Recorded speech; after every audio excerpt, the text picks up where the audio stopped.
तो भाई finally judgement day का ब्रेकअप हो चुका है और फाइनली ऊसोस भी इन्वॉल्व हो चुके हैं रोमन रेंस और सीएम पंक की स्टोरी लाइन में। क्या कुछ हुआ डब्ल्यूडब्ल्यूई के मंडे नाइट रॉ में, चलिए आपको बताते हैं मैच की बेसिकली शुरुआत।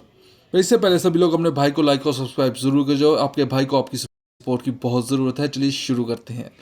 डब्ल्यूडब्ल्यूई की शुरुआत हमें एडम पियर्स के साथ देखने को मिलती है। बेसिकली एडम पियर्स रिंग में आते हैं और सेथ रॉलिंस को बुलाते हैं और सेथ रॉलिंस आते हैं। सेथ रॉलिंस कई मास्क मैन के साथ आ जाते हैं जिसमें सेथ रॉलिंस को पहचानना मुश्किल ही नहीं बल्कि नामुमकिन था।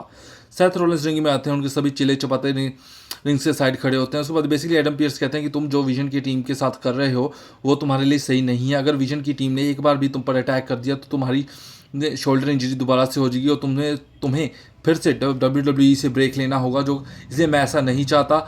हम बैठ के बात कर लेते हैं। पर इतने में ही द विजन की टीम वहाँ पर आ जाती है और सेथ रॉलिंस पर अटैक करने लगती है। पर सेथ रॉलिंस अपनी सभी चिले चपाटों को रिंग में उतारते हैं और उसके बाद मास्क पहनकर ऐसा गेम खेलते हैं जिसके इस कारण सेथ रॉलिंस वहाँ से कैमोफ्लेज हो जाते हैं और सभी के सभी मास्कमैन के साथ वहाँ से भाग जाते हैं। बेसिकली सेथ रॉलिंस की अभी तक कोई स्टेटमेंट नहीं आई है। जो उसके बाद हमें वहीं पर एलए नाइट देखने को मिलते हैं। एलए नाइट द विजन की टीम पर अटैक करते हैं। उसके बाद उन्हें एलए नाइट अकेले होते हैं। उसके बाद उन्हें बचाने द ऊसोस आ जाते हैं। बेसिकली वो उन्हें द विजन की टीम को वहाँ से भगाकर चले जाते हैं। द विजन का आज तक का मंडे नाइट रॉ में यही काम था। उसके बाद हमें एक गॉन्टलेट मैच देखने को मिलता है और एक नंबर 1 कंटेंडर के लिए इंटरकॉन्टिनेंटल चैंपियनशिप के लिए वुमेंस वाली की।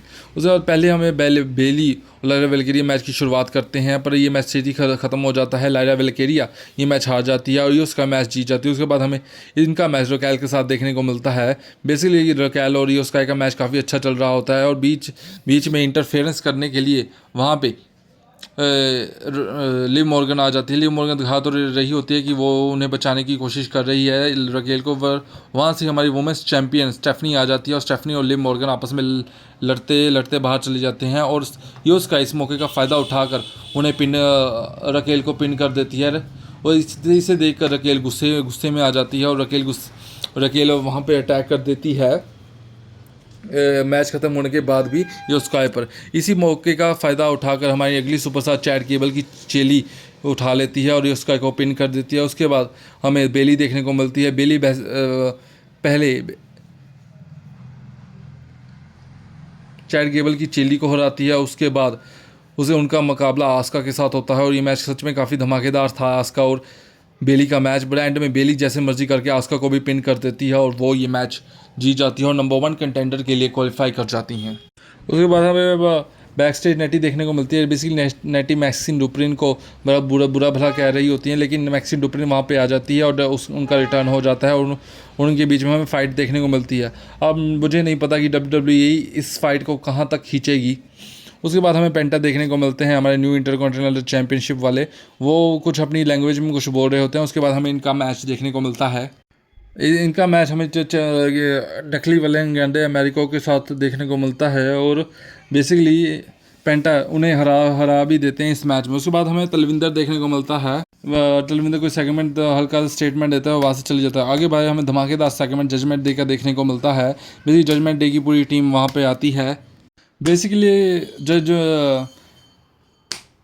डोमिनिक मिस्टीरियो वहाँ पर फिन बैलर को बुलाते हैं। फिन बैलर और जेडी मैकडोना वहाँ पे आते हैं और कहते हैं कि मैं तुम्हारी वजह से इंटरकॉन्टिनेंटल चैंपियनशिप हारा हूँ, तुमने मेरी आकर मदद नहीं की।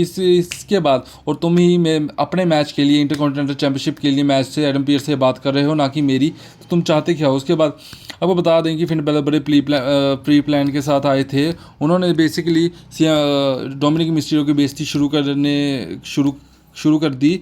उसके बाद वो बोलते हैं कि हाँ तुम मिस्टीरियो फैमिली के सबसे बेकार मिस्टीरियो हो, तुम्हें कुछ नहीं आता। मैं तुम्हें 2 साल से समझाते जा रहा हूँ पर तुम कुछ नहीं कर सकते। उसके बाद ये सुनकर फिन बैलर अपनी लास्ट से अटैक कर देते हैं डोमिनिक मिस्टीरियो पर।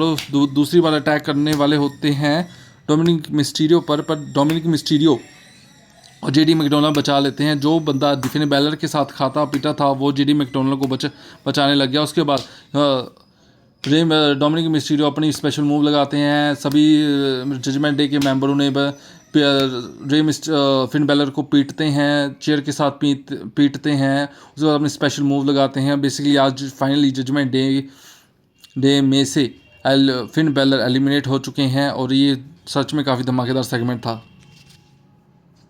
उसके बाद आगे हमें देखने को मिलता है रूसी का मैच होता है ओबा फैमी के साथ, और बेसिकली ओबा फैमी को WWE स्ट्रॉन्ग दिखाने की कोशिश कर रही है और इस मैच में बड़ी आसानी से रूसी हार जाते हैं। मेरे भी रूसी AEW में ही सही थे, उनको WWE में आने की कोई ज़रूरत वैसे नहीं।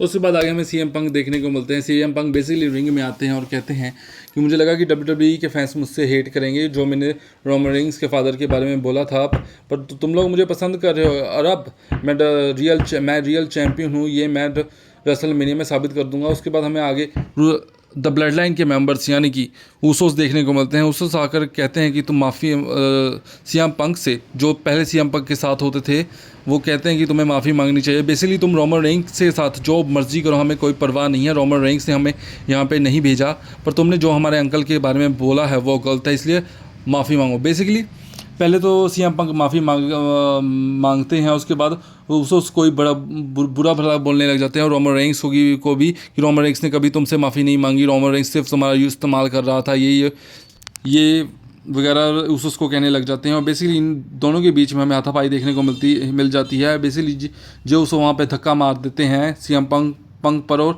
जिम्मी उसको भी अटैक कर देते हैं। बेसिकली छोटा सा अटैक देखने को मिला था, पर अब ये साबित हो चुका है कि अब रोमन रेंस की स्टोरी लाइन में अभी हमें द ब्लड लाइन भी देखने को मिलेगी।